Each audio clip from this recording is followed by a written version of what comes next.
Sales, marketing, and RevOps. It's sink or swim out there, and yesterday's strategies and tactics won't help you today. This is Revenue Today, and I'm your host, Jared Robin. Join me as we interview revenue leaders in our community to learn what steps we could take right now to help you scale yourself and your company. Revenue Today is sponsored by RevGenius, and we're on a mission to bring inspiration and creativity to all revenue professionals in the world.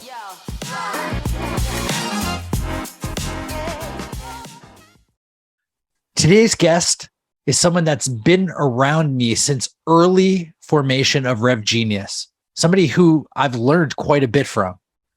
This is a former enterprise sales leader turned SaaS founder, email outreach expert. He's helped over 430 companies fix their email delivery strategy. He's an advisor to unicorns, committed to helping salespeople land in the primary inbox. Welcome. This is the founder of Lead Magic, Jesse Oullette. Hey, Jared. Great to be here today, man. I'm really excited to speak with you. I can't be more excited to dive in. So let's get right to it, Jesse. Definitely. Debunk a myth about generating revenue today. Yeah. So here are two that I have. The first one is there's a lot of people who say things are dead. One being, email delivery, right? Or sorry, email. And then really what's dead about it is the fact that everybody is so caught up on the message, right? Everybody's sitting there on LinkedIn, trying to pull the next tip out, trying to pull out the next strategy. And what they're not realizing is over time, they've lost a lot of their deliverability, right? If they start with a campaign that is 30% open rate, it's not getting through to the inbox. The person's not reading it. That's pretty much a guaranteed over time. That's going to continue to drop. And what's happening is people think that doesn't work anymore, and they think cold email is a waste of time. So it's actually probably our number one generating, other than like LinkedIn, maybe it's our number one generating channel right now. That's one of them. The other one I would say is there's a lot of people who are super focused on personalization, and they're super focused on, hey, I saw we worked at whatever, or you worked here. I saw the recommendation. I saw this news about your company. Nobody cares about that anymore at all. It's completely gone. Nobody really cares. And there's a lot of technologies out there trying to kind of personalize things. But what really matters now is relevance, meaning you actually have to find information that would lead you to believe they might be having a problem. And you have to have that timed perfectly. Now, I know that's not a simple task, but there's definitely some strategies you can use to adjust to do that. So yeah, help me understand. So, and let's group those together, right? Like sending emails that are relevant that land in your inbox work. Yeah. So I could give you a great example. So, whenever I'm talking, and I'm talking, people on like LinkedIn or any of the different social media platforms, you'll see people where I'll be talking about email delivery strategy. And then people think you're gamifying it and you're spamming and whatever. And I say, wait a second, you haven't read any of my emails. How could you possibly be saying that? How do you know what's in there? Well, let me give you an example of relevance, right? That I could use for my business, that I do use, right? So let's say I'm building a campaign, and one of the fields I pull in there is their website traffic for for last year, or some sort of technographic where I know that they installed some other product and then uninstalled it.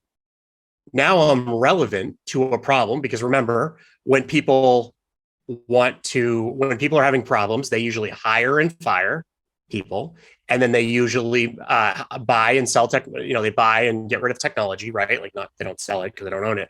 But what that means is that allows you to put information like that in your email, in your mail merges, and you can pull it in. There's a lot of ways to do it. Some more savvy sales reps are using APIs, right, above the API, which is a kind of a message I've been talking about in the audience or to people on different social media. But it's really this being actually really relevant on your message. And, I just get into this battle where everybody thinks right away it's spam. No, the people actually thank me for the email because I'm helping them. I get a higher response. I'm in the inbox. I'm sending, highly, like, these emails help people out, and then I acquire customers that way. So, it's just really weird. I mean, it's It's like they're used to what they've done in the past, which was probably not go very deep and really kind of, they got to develop the skills. It's deep knowledge now. Nobody wants the surface level crap that's out there. Like it's just all fluff. It's so bad out there right now. So let me break it down a bit. From what I'm hearing, you're saying don't personalize, make it relevant at scale. I'm saying that's awesome, on board. Like, I made a post yesterday that said like, "Hey, Jared, great podcast." I said, "I don't care. Thank you for listening." Right. But like, you are getting specific and personal, just not to the person. You're getting personal to the problem because you're looking at tons of data. So you could say to me, "Hey, Jared, I never listened to your podcast, heard it's whatever or nothing." Right. But I saw your site visitors dropped 10% month over month. Is that what your investors like to see? A couple examples. I mean, I have all the a lot of the tools have it, right? The SEO data, right? Let's say you were to pull SEO data and you were able to look at how many visitors the customer or the person that you're prospecting has. Let's say you're selling, I'm just using Lead Magic as an example. Okay, now I know how many people I could possibly save for that customer or that prospect, how many people I could get now back into their funnel, how many people I could be relevant to. Let's say I saw they were on my website and it was anonymous. They didn't fill out a form and I didn't have them in a campaign. I could take that information and prospect a few of the people there. I'd be relevant because I know what pages they were on. I'd know what parts of my content they were interacting with. And this is how I've been able to this is how I outproduced my peers when I was a sales rep. Like I was always a top sales rep. I was closing 7-figure, big ARR deals with I started kind of even mid-market type accounts, but then I was in the Fortune 50. And I was an enterprise top sales professional and, eventually ran in my own team. So, it's one of those things where, they don't ask you, they never ask you what's in your email. They just tell you it's spam because you're sending cold email. And it's really, really frustrating, but you can't always agree with the gurus. You know how it is. Yeah. And to be clear, so that everyone understands this, Jesse's not sending the same email to everybody. He's sending a highly specific email. He's just not saying something personal about them. Like, "Hey, Jesse, I charge them money for the email if I wanted to put some information in there that I thought could help them."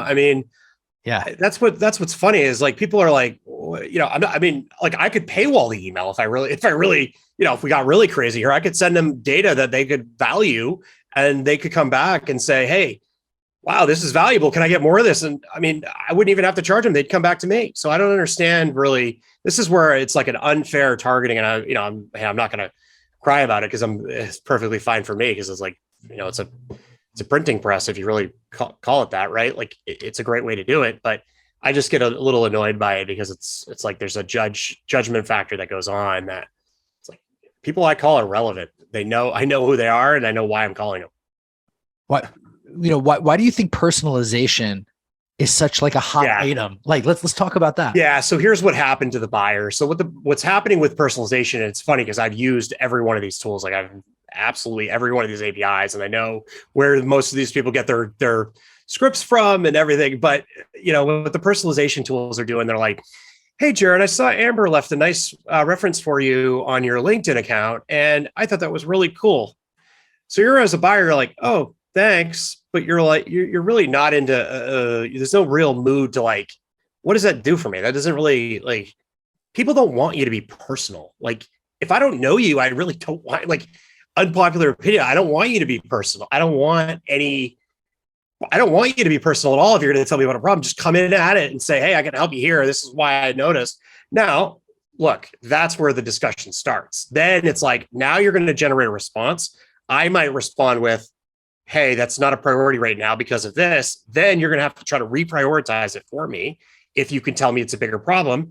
And hey, if you have an offer that doesn't have risk, right, then I'm probably going to do it. I bought a product a couple of weeks ago. Somebody figured it out. They targeted me and I bought the product. I'm now a SaaS, one of their SaaS customers. So anyways, this is where I think the world is going wrong right now. And you're actually being more personal than you let on. Because, as I said before, you're going to data that's teaching about their business. "Hi, Jared. Did you know right away that you're failing here as per X, Y, and Z data sources?" Yeah, and it's really clear where I go to. Like, a couple of areas I go. Like, these are some pro tips for people that are listening. So one of the areas I can go is you can definitely look at. So what I'll do is I'll save a lot of alerts on Sales Navigator, right? Where you save the alerts that are kind of showing the growth of the company and like, hey, you're starting to hire more salespeople. I saw you went up 5% last month.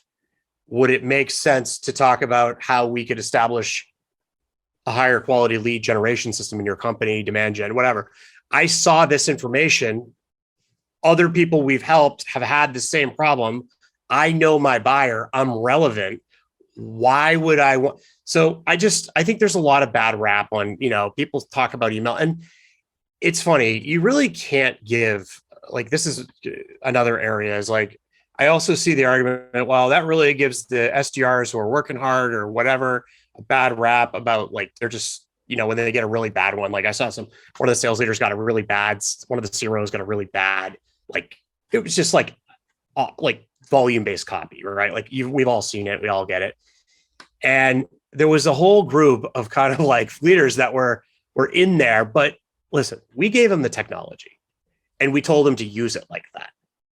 And if you look at sequencing, what you shouldn't do is you should never give your SDR team sequencing on a single domain where they have a cap of over 50 emails a day. If you're doing that, that's your problem. You just did that. They're not controlling the technology. You are. If they have to send from your domain name, it's your fault that they're doing that. And you got to kind of look the other way a little bit. And you really got to get people into your company. And these aren't like IT delivery people, right? These are people who have a growth background. They're probably paid a lot more. Like, you can't expect to kind of hire like the IT person to fix your delivery problem. Because remember, for IT, it's a 0 or a 1, right? It's either working or it's not for the most part, right? And that's probably the best they should be doing, right? But when you want to talk about performance and conversion and some of these other kind of topics, I think this is really where the world gets it wrong. And I'm glad you're starting this outbound 2.0. And, even some of the people that I know that you're working with, they're some of my top, like people I share information with right now. So I'm really excited about that. It's awesome. Yeah. Thanks for that, Jesse. No, I'm curious because like we also do this LinkedIn cold calling. If we took personalization out and fed that same data into the cold calling machines, can you picture getting somebody pick up and dropping a stat like that? I think there's a 90% chance that the person doesn't believe them. It's so good. Like we're so fast to, right. There's another fashion, and these people, I have a lot of respect for them. And I anybody who does sales as a profession is even selling to salespeople, really. I mean, anybody really on sales, I have such a level of respect. But one of the things I see is we're so fast to, if you think about all the different ways that people can target people, right? You can go SMS, email, LinkedIn, phone. The one issue that I have with phone is, and look, I'm not saying you shouldn't do this if you're a salesperson, because you do have to look at your value. And if you're not a systems person, you're not an email delivery expert, you're not doing any of that stuff, it might be time you start looking at really hard at the phone and figure out if that's what you want your career to be and go to growth otherwise. But on the phone, what we're so fast to do, we're so fast to get on the phone and just interrupt our customer's day, provide them a fake phone number, right? Because like, let's call it out, right? You don't know who's calling you. And when you call them, you're calling them from a fake phone number, right? Which is just the way they do it, right? It is what it is.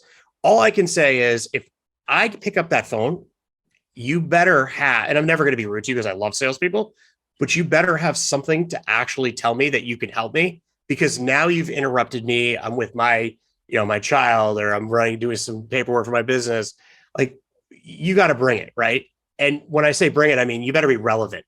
Don't get on the phone. Don't be like, I see all this tap dance around 27 seconds, all these, like, it's all just noise. There's no if there's no relevance, it doesn't matter. The whole thing is dead. There's no way to get back out of it. And that's one of the things that I really just like, I look at it, there's so much noise there. And then they make it almost like it's like a sport, it's like a sport to get on with your customers and do that. Now, look, I think you got to pick up the phone. You got to call people who are on your website, relevance. You got to call people who are opening your emails, relevance. But when you're done calling all those people, you probably got to get more people in another way that you're not taking time away. And that's where people are getting it all wrong, because people do not want to lose time now with the way that the world has shifted from more digital. The time continuum gets interrupted when you trick somebody onto the phone, and you can really do some, you can do some interesting damage. I don't really react that bad, but you obviously are seeing it out there, different security people, and some of those people are hotheads. But anyways, that's my perspective on it, and happy to debate it, but just keep that in mind. Like, I know picking up the phone works, but I don't know if it always works in terms of you're getting your customer on the phone, you're interrupting them. They'll probably just take, like, sometimes I just take the meeting and just don't even, I'm just like, yeah, just send it over. Bye, gotta go. Like, you'll get that sometimes too. And the show rates must be awful, right? I can only imagine what that show rate is on those calls, right? Oh, yeah. That's another problem that you have. Yeah, I think that people are optimizing because there's two different people and sometimes two different orgs on the outreach, and they're optimizing for just getting a meeting versus optimizing with a meeting that's going to set up for a close. So this creates a massive conundrum. So you could tell me, you're like, Jared, you want to talk personalization that'll work? Jared, I went to Penn State at the same time as you. I know your sister. I know your uncle. I was at your cousin's bat mitzvah. You know what? I'm going to probably take a meeting with that person, but I'm not going to buy from that person. I wouldn't. That's the weird part now is like, and you're right. I probably would, but like, where it's so funny is like, if one of my own family members did that and they were trying to talk to me about something, I probably would tell them, no, still, I'm so busy. Right. Like, so that's where it gets really interesting, is like, some people think that still is working. Right. And look, we have our campaigns down to like, I mean, I could tell you the metrics of every one of these campaigns, exactly, like LinkedIn, everything, like exactly what the numbers would be. And, happy to be tested there, but I know what a good campaign looks like. I can tell you what a bad campaign looks like. It looks like a person on a call, getting 10, 15 meetings in an hour because they had the exact mobile numbers. They got them. And then all those people rushed them off the phone. And then none of those people showed up for the meeting, and you never see the show rates on those discussions. Right. So you have to look at the whole picture, and some people might be doing it effectively. I want to see the data. That's all I want to see. And I want to see not only the inputs of like how many calls you made and all that, I want to see how much that team cost. And that's like the transition of, that's what's going on. People are starting to have to run real businesses. And we've talked about this, how hard it is, but you have to show an exit strategy. I mean, you have to show a business that's profitable, right? Eventually, right? You're gonna have to get there. Yeah. So Jesse, like, okay, understood the personalization. That was yesteryears. It's smoke and mirrors a bit. Sales engagement platform. It's not that you have it, it's how you use it and all of that. Are there any tools you would add to the stack to create, to build in the personalization of the data part? Because this is something that not every, now people, you're starting to inform people about the emails and going into the inbox, but how do you do relevancy at scale in a way that connects? I'm doing it with, couple ways. Actually, one way I'm doing it is, there's kind of three ways. First way would be Google Sheets, because that's a nice landing zone for data. Actually working with somebody out of the Rev Genius that I think I told you about the jobs. I found somebody in there. You could build an app script. I have my own APIs, so I can use those. There's other ones out there. There's all kinds of ways to do it. That's one of them, Google Sheets. And I think Google Sheets will be the new UI for data. That's kind of the, like, people like to use what they like, right? Those are the most powerful programs. The other one would be Airtable. There's a couple of ways to do it in Airtable with Data Fetcher and some of the other extensions that are in it. You can build some of these, and Airtable is also adding. Plus, there's any number of companies that have built the front end to every Airtable. There's Pori, there's Softer, there's JetAdmin. There's a bunch of companies that have built essentially front ends to Airtable. No Loco, that's another one. Anyways, those are the ones there. And then on top of that, there's also, I think you're working with them, Clay.Run, which is a nice way to do it. I mean, I think everything's going to blend into a spreadsheet. with APIs. And that's essentially going to be your kind of data landing zone. And you're going to have to get that information right. You're going to have to get it relevant. And the person on the other end, if you get it relevant, they're going to know you know their problems. And it's not going to matter how many things you read on their LinkedIn profile. It's not going to matter what cute little subject line you used. It needs to be relevant and it needs to be in their inbox. Those are the two things that are non-negotiable. If you get both of those done and you're there, you'll convert at the higher percentage. You'll be in the top like 1%, right? That's what we focus on. I friggin' love that. Yeah. And don't confuse Jesse for just being an inbox guru or not. Bad word choice, but relevancy as well. Now let's take it. Let's move forward.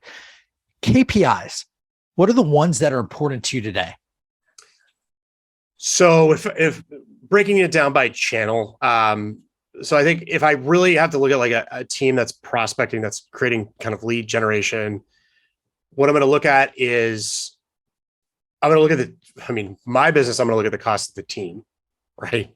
Because that's something that I have to think about. And how do I hire people and, don't have anybody on the team. Just think about it as, what does that team cost? What's the dynamics there? What's the market doing with that team? Is there going to be other jobs that they're going to get? What can you pay and how long can you pay it? And can you create a growth opportunity for that person?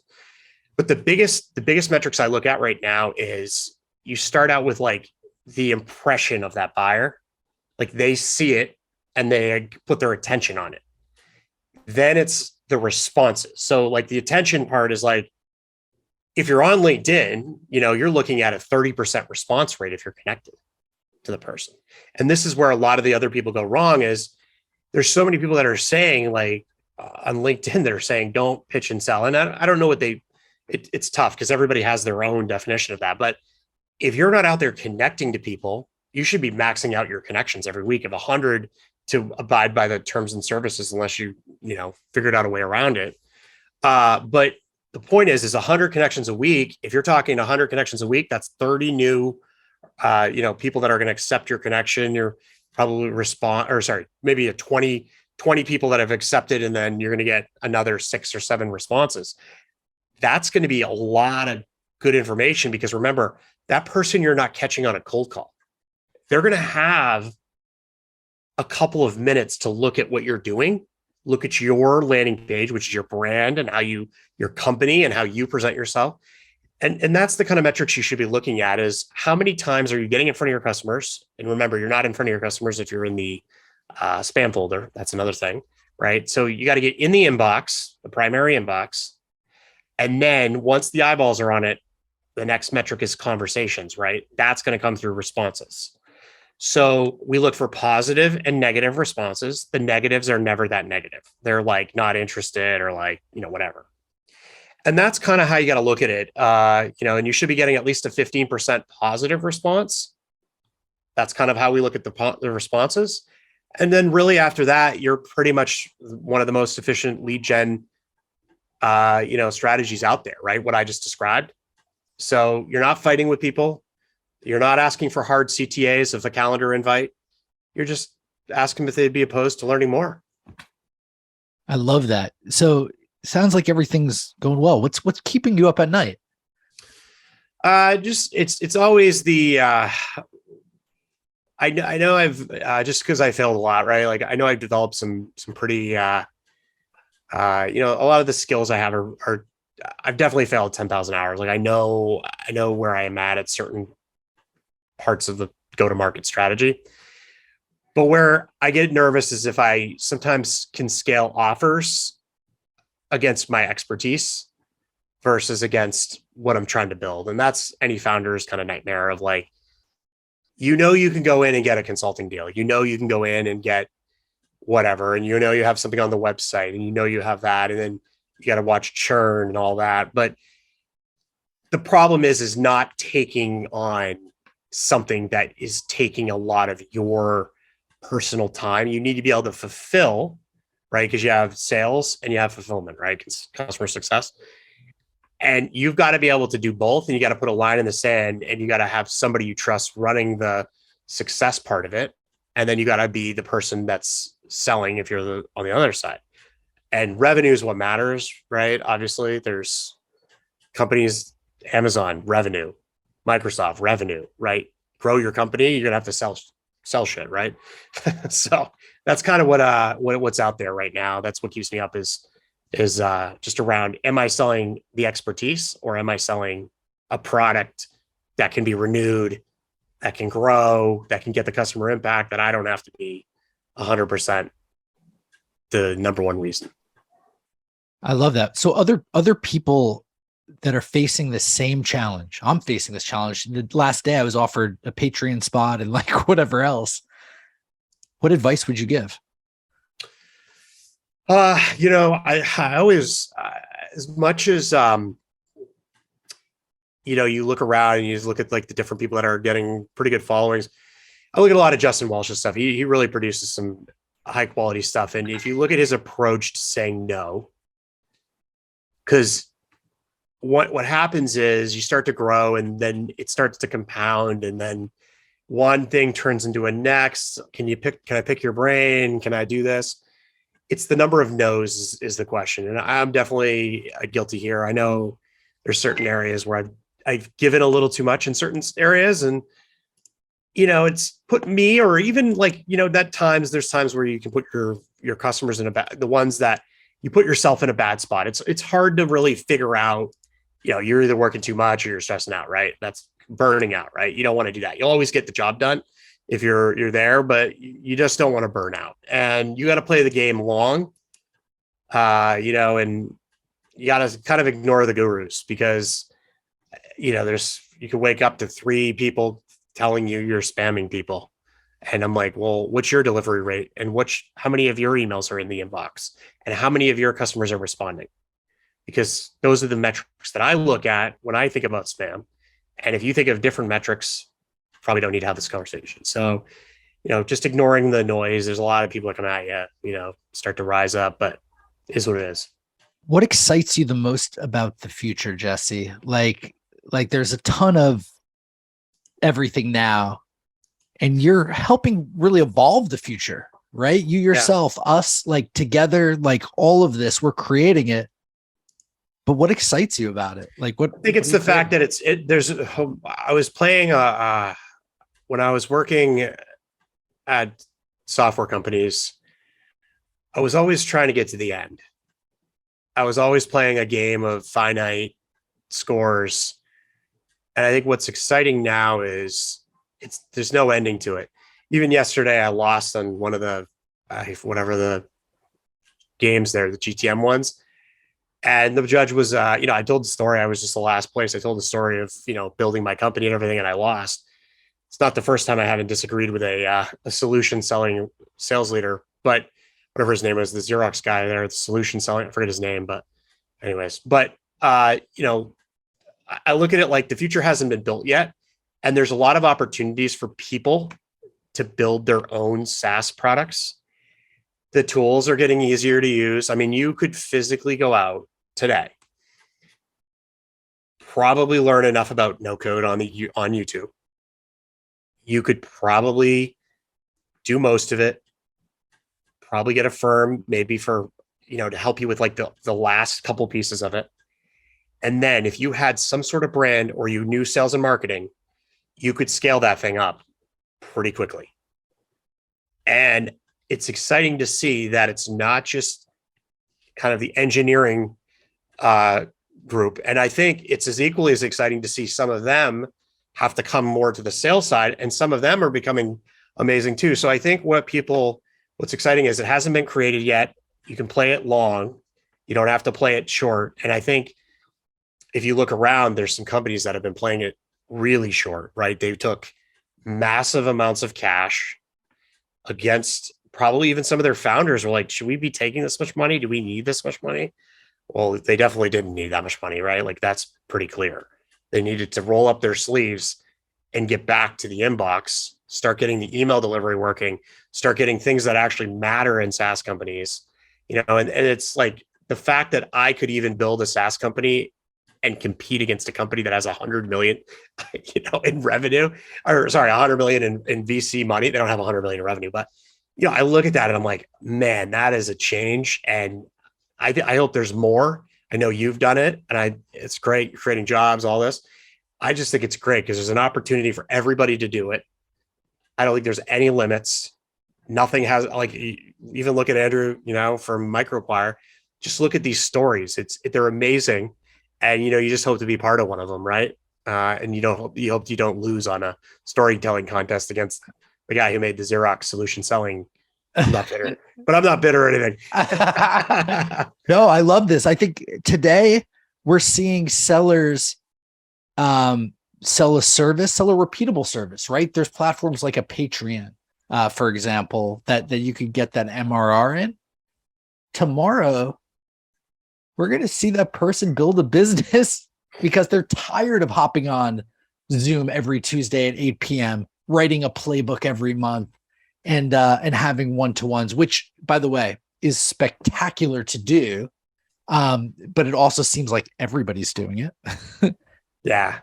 It's really hard to do it, right? I don't want to trivialize it. There's some people who say, oh, all you need are these 3 tips, and I look at that. I'm like, oh my God, if you only knew. I'll tell you, a couple tips if you're going to go do something right. What I wouldn't do is what I did, where I just jumped out, where I got, when I had a little bit of an issue there and I wasn't able to kind of keep going with big SaaS, I ended up leaving. And what I wouldn't do is, if you can avoid that, try a couple of things on your own. Digital products, put something out there like an info product or something, just so you can get a feel for it, right? Because it's pretty cold when you go out. Now, the other thing I would do is watch out for that thing that I talked about first, where you come in, you're like, wow, this is easy. Retainers for life, right? And you can get those, right? If you're good, if you had a good career, you have some relationships. But where you can really get into problems over the long run is if you don't start to build a productized service to scale your time, because you're going to lose some of those retainer. Like, when you start showing them how to do things, when you start giving them your expertise, even if they can't do it, they're going to think they can possibly do it on their own, and they're going to possibly have your prices lower right away. So you really need to be, and I don't care how good you are, that's what's actually even more alarming. The better you are, sometimes the worse you can do in this situation. Because if you don't build the right product, we've all tried to build products that you can sell, that people are going to buy, that if they're going to buy it, it's not going to take up all your time. It's tough because you could go out, take 3 $10,000 retainers, you're back to your OTE, and then your 1 month goes in, you're down one of them, that company closed, and you're down the other one. Now you're chasing.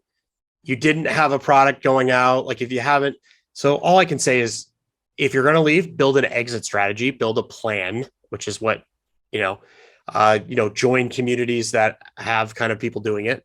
Don't just jump out in the cold unless, if you have to, you have to, right? And there's no turning back there, and you can turn back. That's the other thing. There's always an opportunity to turn back on anything. That's a lie they used to tell you, right? That's something they lied to you about. You could go back as many times as you want. You could get fired 10 times and they'll still take you back. So don't worry about it. You can always get back to where you need to. I'm interviewing with FedEx right now for those listening. I'm going all the way back. I love it. I love it. Yeah. I decided I want to wear suits again. I've negotiated the long hair staying. That's the only thing. Suits are a non-starter for them. But anyway, get on that show, man. I love it. How funny would that be if I went all the way back to FedEx and just ran full communities on the side? I bet you'd still be the number 1 rep over there. I don't know if I would care enough. That's the one thing. Yeah. If I wanted to, I would, but you need to care to be the number 1. But anyway. Yeah, that's another thing. Just remember, like, you don't have to win. I think that was another thing that I did, is I thought I had to win every competition. I realized really quickly it's good to lose a lot of competitions too, right? I know there's 2 schools of thought there, but go out there and lose. If you're fighting a group of people who you don't really need to win anymore against, you're probably going to just need to move. You're going to probably need to move around that block and get around it as quickly as you can. But you might have to just walk around it nicely and get on the other side of the fence, because if you try to go remove the fence without knowing how it was built, a good mentor of mine, there's a principle called Chesterton's fence principle, and he told me about this. Like, if you don't know how the fence was built, don't try to tear it down, because it could take you a long time. This is a little bit of a second order thinking here, but it could really waste a lot of your time. Like, sometimes you let the fence stay up and you just walk around it on the other side of the gate, and you're fine. You'll get on the other side and you can go run in that beautiful field that you saw on the other side. And that's like, hopefully that gave you a good visual there. Perfect visual. So the first half of this interview, we learned from you, and you drop some knowledge bombs, and thank you for that. The second half, let's learn about you. All right. So, Jesse, who are you? Yeah. So, I could kind of start. I live in Boston here with my wife. I have just recently become a father, girl dad, of course. Yep. It's fun. Yeah. It's a lot of fun. It's a lot of work. My wife does a great job. She was a school counselor, and she is still a school counselor and everything. And then there's SaaS. Really, I mean, SaaS is really just a billing model. When you really boil it down, when you start to talk about it that way, it almost seems like it's this other thing. But do they have SaaS experience? It's like, what is that? Like, so, but what I'm trying to do now is, instead of selling a deal where it's a 7-figure deal and, the renewal is going to come up and I'm not going to have any equity. I'm going to make enough to W-2 a great living, but it's just, I want to have something that you own part of a business, which is, fortunately I own the whole business right now, which is nice, right? Like, you own the whole thing if you want. It makes sense sometimes to give some of that up, right? I think that's a good thing in certain situations, right? You need people to help you. Capital is leverage, code is leverage, distribution, these types of things are leverage, media, those are leverage. And you need to look for those. You look for those pathways where things are working while you sleep. There's nothing better than being at home and someone signs up for your SaaS, right? You get the Stripe payment, the notification comes in, and that was a lot easier than going and meeting them in New York City. It was a little bit of a journey, of course. I didn't really know how to code, or I really didn't know how to, I was technical enough to figure it out, but that's kind of the who really here. Salesperson. I heard awesome dad, girl dad, first wife is amazing. And then you just, like, what you do is your life, right? Like, you spoke about SaaS right after when I asked who you were. Can you connect, like, how you got so ingrained into that? You're a senior at University of Maine. Mm-hmm. You're living that college life, deciding that Boston is for you after. How do you go from that point to startup founder? Yeah. So my father and grandfather were also entrepreneurs, successful businesses. Both of them. My grandfather's no longer with us, but sold his business, did well. Also, my dad owns a profitable business, does well. And I think what was kind of news to me is, I lived in that world of family business and saw that. And then when I grew up, and saw some of these places could be run, and then I saw how they could really be run with a bunch of extra money hanging around. It got a little worse for me. Like, it was harder because I had just, my background was running sustainable businesses that people trust each other and like run. And it's just like a different world, right? It's not that they can't trust each other in those types of businesses either, but sometimes it was so hard sometimes where I was kind of there as a salesperson, 50% commission. And then there was a marketing person there. And I felt like my territory would be impacted by not being able to run the right, marketing or sales campaign, the marketing campaign. And to think about that person, if you think about it from a financial perspective, it was really hard to get to a point where I'm making 50% more of my variable, the at risk component is way higher. And that's just the way that these organizations are designed, and good or bad. And, certain scenarios it probably makes sense, certain scenarios it probably doesn't. But yeah, I spend time with family and friends on the weekend. There's not much else you can do when you have a child who's 7 months old and a business that you've started within a year. That's kind of the two things right now. So. Nice. And you know, a couple takeaways there. One, first off, 50% commission, that sounds worse than it is. When you're making 100% more than a typical other salesperson, like you're guaranteed the top level. Like at FedEx, I was making 119. That sounds like a very common base salary of an enterprise sales rep, 120K, Yeah. right? Like, so Yeah. yeah, to be clear. So like, you know, that's interesting there. But the second thing is, um, your desire to run a good business is defined by profit, especially, right? That's big. Glorious profits. And everything you do with bootstrapping yourself, rooting on other bootstrappers like us or other people not taking VC money to the point of you being intrigued with private equity. Remember the conversation we had? Because like helping other companies be more profitable. Yeah, I think that's a big area for me. I mean, I get the model. So it's just like I said, that fence. You don't want to try to tear it down. You see why it's built, and I could certainly see a reason why I would take a different raise on. Right, like if I had something that I was doing that was like way past the risk tolerance that I have, but like this was a pretty easy, calculated move. Right, I went out. I knew what product I went. Like I trust. You know, if I collect the data, right, if I'm collecting it, I have a pretty good confidence level in what I'm looking at, right? I was, and I'll tell you, it's funny because I see a lot of people who were like X, whatever, X this, they went to all these successful, they had two companies they went to, both of them were like 8 years successful. Now, I look at that, I'm like, okay, they probably dealt with some stuff, right? But there's some really bad Walking Dead unicorn, like didn't even get near the like we don't hear those stories, right? We don't hear the ones where you get on a call and they fire the whole sales team except for you. We don't hear the ones where I would get called like, hey, is your deal coming in because I have to go fire 5 people if it isn't, you know, or like, you know, we're not going to pay people commission because we're out of cash. You know, like you don't hear those stories and you hear the good ones. But the funny thing is there's probably some people who developed some very, some skills in those organizations that are pretty elite.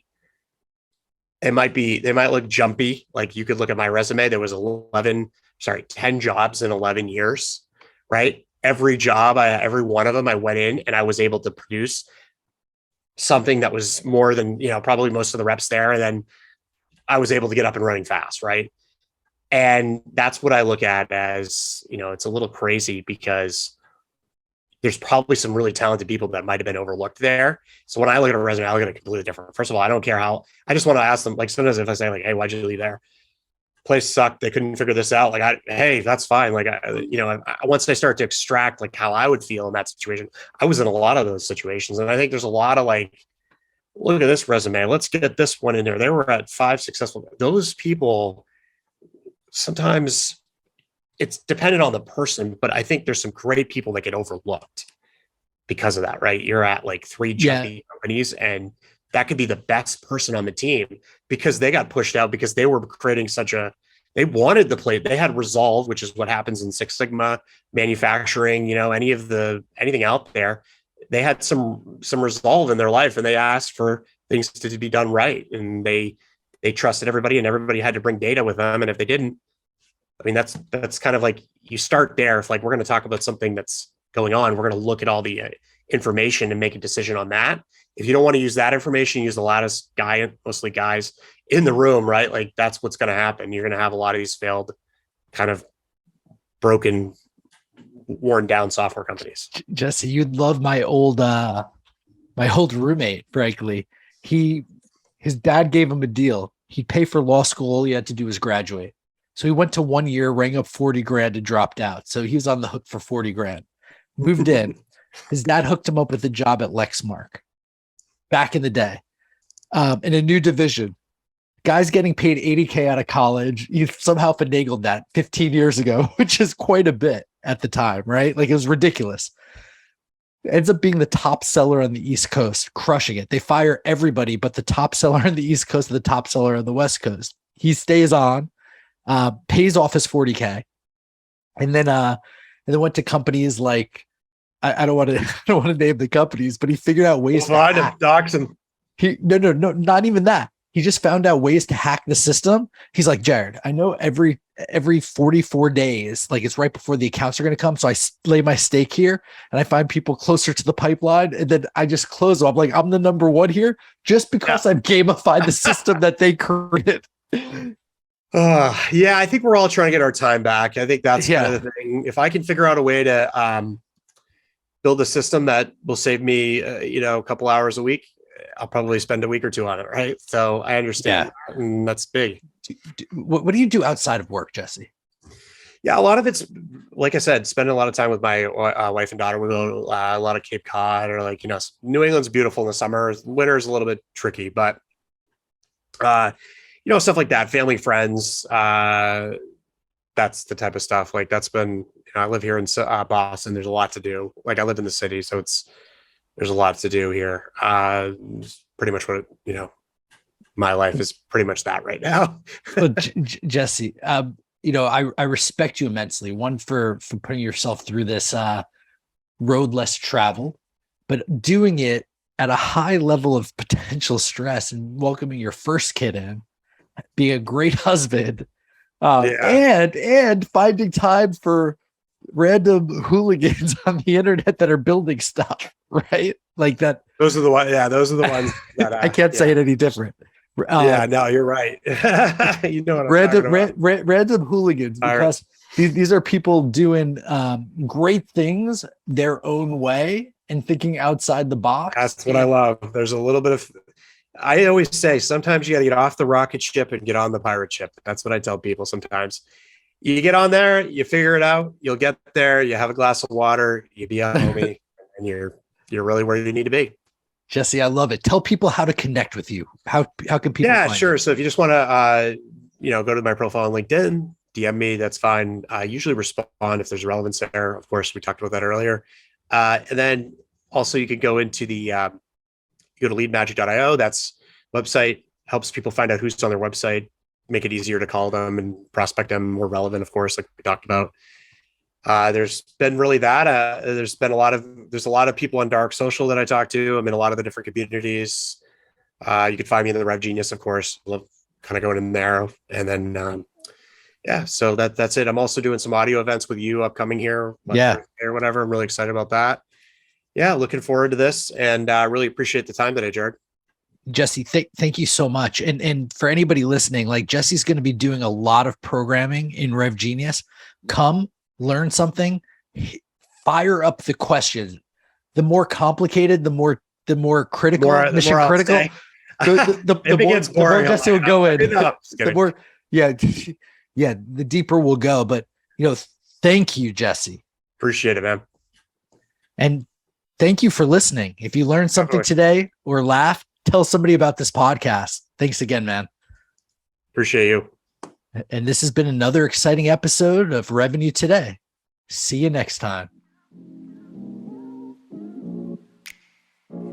Whoa, another great episode of Revenue Today. For show notes, links, and mentions, visit revenuetoday.live. For all my friends in the Rev Genius community, thank you. It's been awesome to spend this time with you. Please DM me any feedback and ideas in our Slack channel or on LinkedIn. If you're not in Rev Genius, join us at revgenius.com. It's free and it only takes like 2 seconds, and you'll be joining a group of 27,000 revenue professionals strong. We've got it all. Looking forward to seeing you there. Catch you on the flip side.